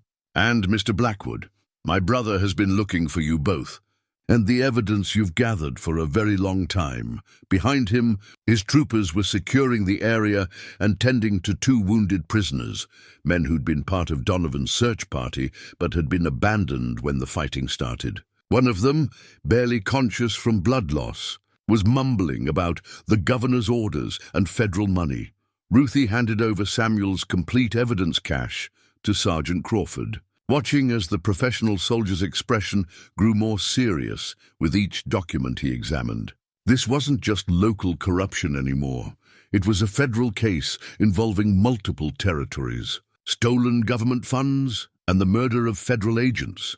"Ma'am," the sergeant said formally, "by the authority vested in me by the United States Army and the Federal Marshal Service, I'm placing you and your companions under protective custody. There are warrants out for your arrest on charges of theft and murder issued by territorial authorities. But there are also federal warrants for the arrest of those same territorial authorities, issued by people with higher authority than territorial governors, as they prepared to leave Devil's Canyon with a full military escort." Ruthie took one last look at the place where Samuel Blackwood had made his final stand. He died protecting evidence that could bring justice to Wyoming territory, trusting that someday the right person would find it and complete his work. That person had been Thomas Callahan's daughter, guided by her father's surveying knowledge and empowered by his federal authority.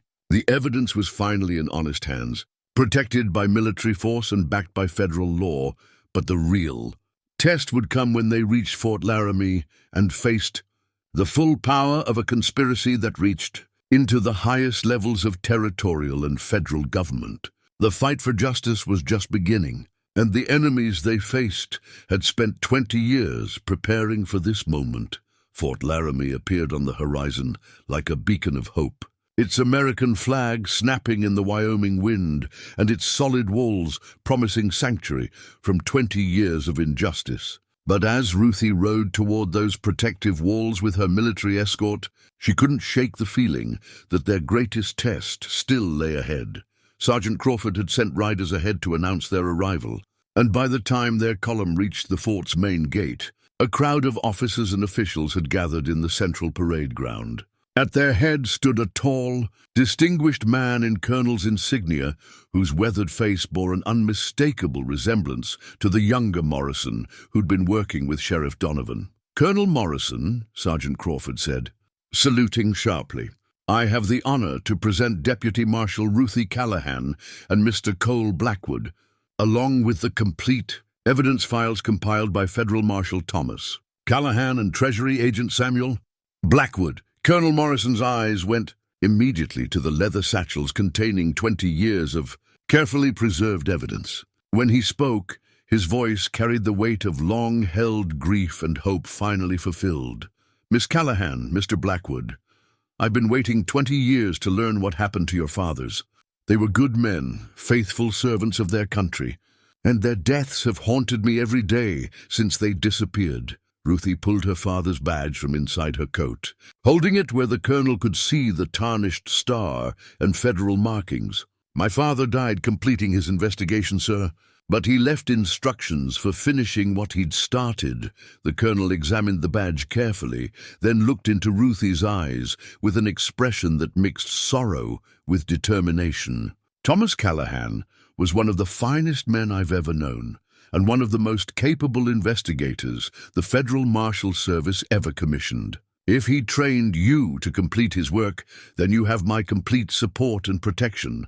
But even as Colonel Morrison spoke words of welcome and support, Ruthie noticed something troubling in the crowd of officers behind him. Several men were exchanging glances and subtle signals, and one of them, a major with cold eyes and expensive boots, was studying her with the calculating look of a predator evaluating prey. Martha, ever observant, noticed the same thing. "Colonel," she said quietly, "before we turn over the evidence, there's something you need to know about the scope of this conspiracy. It reaches further than you might expect, including into federal agencies and military commands." The colonel's expression grew grave. "What exactly are you telling me, Mrs. Whitfield?" Cole stepped forward, his hand resting casually on his pistol grip. "We're telling you that some of the people in this fort right now might be part of the same conspiracy that killed our fathers. And they're probably planning to make sure this evidence never reaches Washington." As if summoned by his words, the major with the cold eyes stepped forward, flanked by two other officers and a civilian who looked remarkably like the younger Morrison they'd been fighting for days. "Colonel," the major said smoothly, "I think there's been some confusion here. These people are wanted by territorial authorities for theft and murder. They're criminals, not federal agents, and any evidence they claim to have is probably forged." Ruthie felt the familiar chill of recognition. The major's voice carried the same tone of authority and menace she'd heard from Sheriff Donovan and his associates. More damning, the civilian beside him was definitely related to the Morrison who'd been hunting them, probably a brother or cousin, with the same thin features and calculating eyes. "Major Henderson," Colonel Morrison replied carefully. "These people carry federal commissions and the personal recommendation of Marshal Crawford. I'm not inclined to dismiss their claims without a thorough investigation." "Of course not, sir. But perhaps that investigation should be conducted by qualified federal authorities rather than accepting the word of suspected criminals. I've taken the liberty of contacting territorial officials, and they're prepared to take custody of these fugitives immediately." The trap was springing exactly as Ruthie had feared. The conspiracy had tentacles reaching into the military command structure, and they were prepared to use official channels to silence the evidence before it could reach honest authorities. But Thomas Callahan had trained his daughter well, and she'd learned more than surveying during their years together. She'd learned to read people, to recognize when someone was lying, and to trust her instincts even when faced with official authority. "Colonel Morrison," she said, her voice carrying the calm authority her father had taught her, "before you make any decisions about custody or jurisdiction, you need to see what we found in Devil's Canyon, specifically the master key that opens every cache my father and Samuel Blackwood established throughout the territory." She pulled the ornate key from her, a satchel, a beautifully crafted piece that had been hidden in her father's surveying compass all along. It was more than just a key. It was a symbol of the systematic, methodical approach Thomas Callahan had brought to his investigation. This key opens a vault system that contains not just evidence of historical crimes, but documentation of ongoing theft that reaches into federal agencies, military commands, and territorial governments. Anyone who tries to suppress this evidence is probably named in the files it unlocks. Major Henderson's face had gone pale, and the civilian Morrison was backing slowly toward the fort's gate. Their reaction told Colonel Morrison everything he needed to know about the truth of Ruthie's claims. "Sergeant Crawford," the colonel said, his voice taking on the steel of command authority, "place Major Henderson and his associates under arrest for suspected treason and conspiracy against the United States government, and send word to Washington immediately.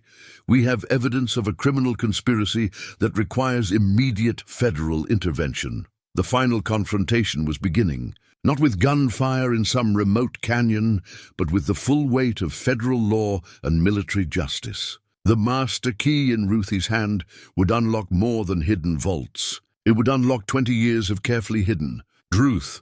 The arrest of Major Henderson triggered a chain of events that moved with military precision and devastating efficiency. Within hours, Colonel Morrison's telegraph operators were sending coded messages to Washington while his provost guards secured every document and correspondence in the fort's headquarters. What they found confirmed Ruthie's worst fears about the scope of the conspiracy. Major. Henderson's personal files contained copies of official reports that had been falsified to hide the true nature of Thomas Callahan's investigation. Letters from territorial officials promised promotion and financial rewards in exchange for suppressing federal investigations. Most damning of all, they found detailed plans for eliminating problematic witnesses and ensuring that evidence of the original theft operation never surfaced. 20 years, Colonel Morrison said, examining the falsified reports with disgust. 20 years I've been wondering what happened to Thomas, and the answers were right here in my own command. Henderson was feeding information to the conspirators every time we got close to the truth. Ruthie stood in the colonel's office, studying the master key that had unlocked so much more than hidden vaults. Her father's genius had been in creating a systematic approach that couldn't be defeated by eliminating any single person or location. Every cache, every document, every piece of evidence was part of a larger network that told the complete story of territorial corruption. Cole was examining correspondence that revealed the full extent of his grandfather's treasury investigation. Samuel documented everything. Not just the theft operation, but the network of businesses and political connections that grew out of it. This conspiracy didn't end with the Civil War. It evolved and expanded, becoming a shadow government that controlled territorial policy for decades. Martha had been quiet throughout the revelations, but now she spoke with the authority of someone who'd lived through the events they were documenting.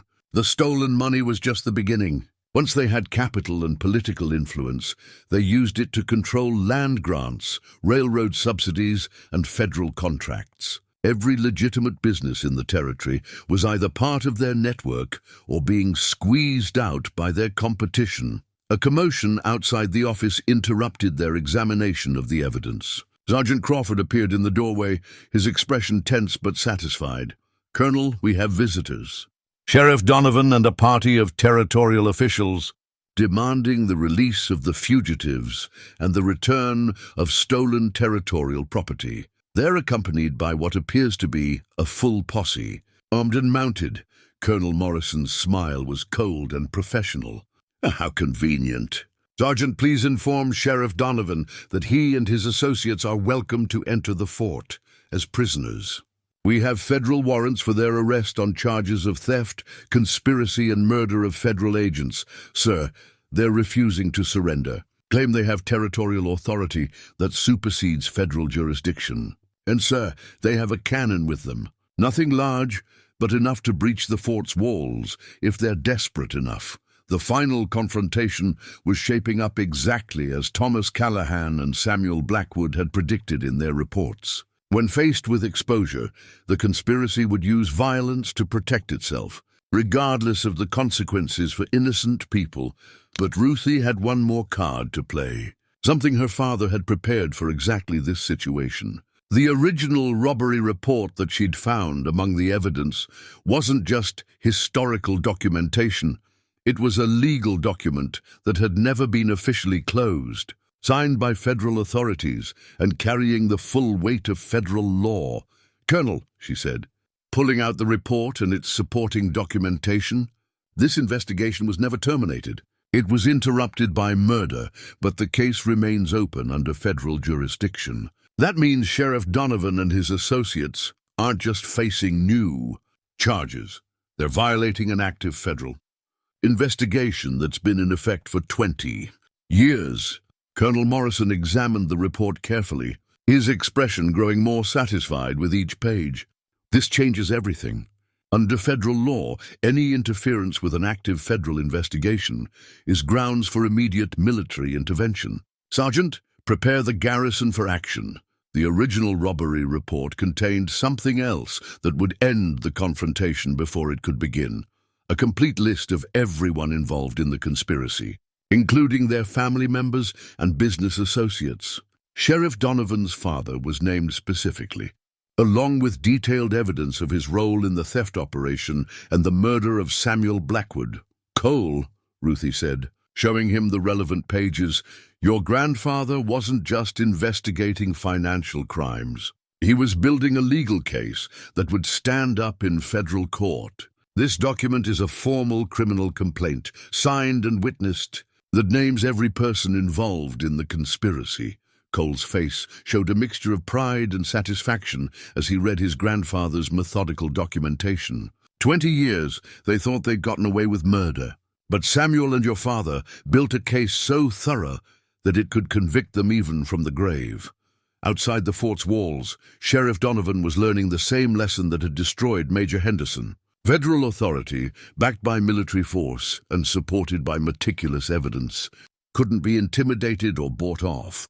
The sound of surrender negotiations beginning marked the end of 20 years of injustice. One by one, the men who'd built their fortunes on stolen money and murdered federal agents were laying down their arms and accepting the justice they'd evaded for so long. But for Ruthie, standing in Colonel Morrison's office with her father's badge in her hand, the real victory wasn't in the arrests or recovered treasure. It was in completing the work Thomas Callahan had died trying to finish, and honoring the memory of two good men who'd given their lives to protect families they'd never met. 6 months after that confrontation at Fort Laramie, Ruthie Callahan stood on the porch of her cabin, the same $5 cabin that had started everything, but now expanded and improved with money recovered from the territorial conspiracy.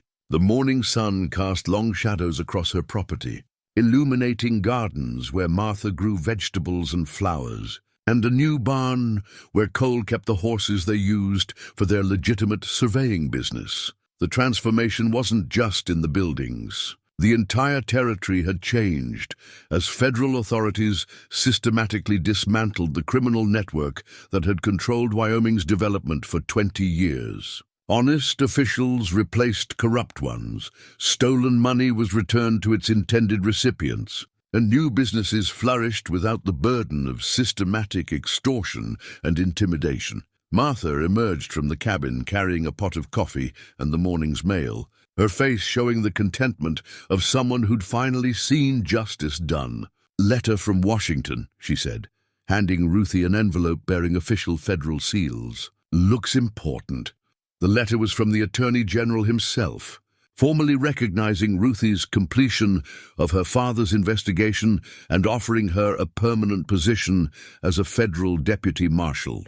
The recognition was gratifying, but what meant more to her was the enclosed letter from Marshal Crawford, praising the systematic thoroughness that had made the prosecution of the conspiracy possible. Cole appeared from the direction of the barn, leading a surveyed horse and carrying the tools of their new profession.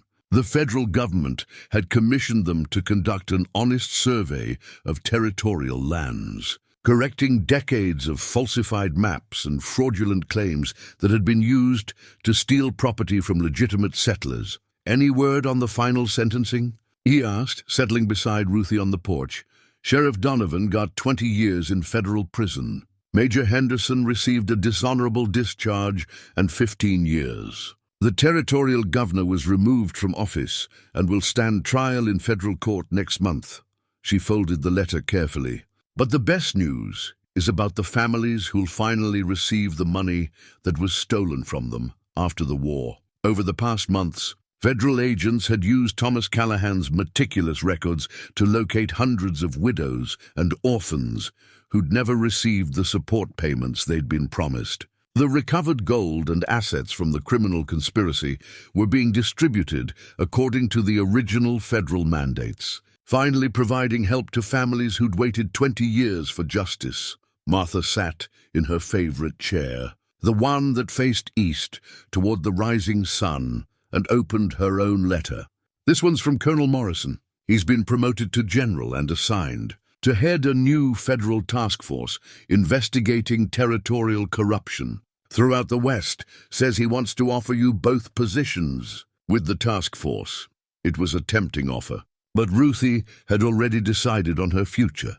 The cabin that had cost $5 had become the home she'd never had, and the people who'd stood with her through danger had become the family she'd never known. More importantly, Wyoming territory still needed honest surveyors to help rebuild what corruption had destroyed. "I think we'll stay here," she said, looking at the land that had cost her so little and given her so much. "There's still work to do in Wyoming, and this is where we belong." Cole nodded, understanding exactly what she meant. They'd both found more than justice in their quest. They'd found purpose, family, and a place where their father's legacy could continue in positive ways. The sound of approaching horses drew their attention to the road leading to their property. But instead of the threatening riders they'd grown accustomed to over the past months, these were neighbors, honest settlers who'd moved to the territory now that corruption no longer controlled land distribution and business development. Tom and Sarah Mitchell were young homesteaders who'd bought land near Ruthie's property, planning to raise cattle and children in country that was finally safe for honest families. Behind them came the Johnsons, an older couple who'd opened a legitimate general store in town now that they didn't have to pay protection money to survive. "Morning, Ruthie," Tom called, dismounting with the easy confidence of someone who belonged to the land. "We're organizing a barn raising for the Peterson place next week. Wondered if you and Cole might lend a hand." It was exactly the kind of invitation Ruthie had dreamed of during her lonely years as an orphan. A community welcoming her as a permanent member. A place where she belonged, not because she'd inherited it or bought it, but because she'd earned it through service and sacrifice. "We'll be there," she replied, feeling Martha's approving smile and Cole's comfortable presence beside her as the neighbors continued on their way, planning community projects and sharing the small joys of territorial life. Ruthie thought about the journey that had brought her to this moment. A $5 cabin, a loose floorboard, and her father's hidden legacy had led to justice for hundreds of families and a new beginning for an entire territory. But more than that, it had led to the discovery of who she really was, not just Thomas Callahan's daughter, but a woman capable of finishing what he'd started and building something better on the foundation he'd laid. The new land deed that made her property officially and permanently hers lay, framed on the cabin's mantel, next to her father's marshal badge and a photograph of Thomas Callahan and Samuel Blackwood taken during happier times. These artifacts represented the past that had shaped her, but the real treasure was the present she'd built and the future that stretched ahead. Martha refilled their coffee cups as the sun climbed higher over the Wyoming territory, warming air that smelled of sagebrush and possibility. Cole was already planning their next surveying project, work that would help honest settlers establish legitimate claims on land that had been freed from corrupt control. And Ruthie Callahan, deputy federal marshal, licensed surveyor, and permanent resident of the cabin that cost $5 but provided a foundation for justice, watched the sun rise over country that was finally free to grow and prosper as its founders had intended. Sometimes the best things in life really do come to those who lose everything else first. Sometimes a broken-down cabin becomes the cornerstone of a better world. And sometimes a young woman's courage to complete her father's work can transform an entire territory from corruption to justice, from despair to hope, and from loneliness to family. The $5 cabin still stood, solid and welcoming, but it was no longer just Ruthie's home. It had become a symbol of what honest work and determined justice could accomplish. A reminder that even the smallest investment in doing right could pay dividends that lasted for generations.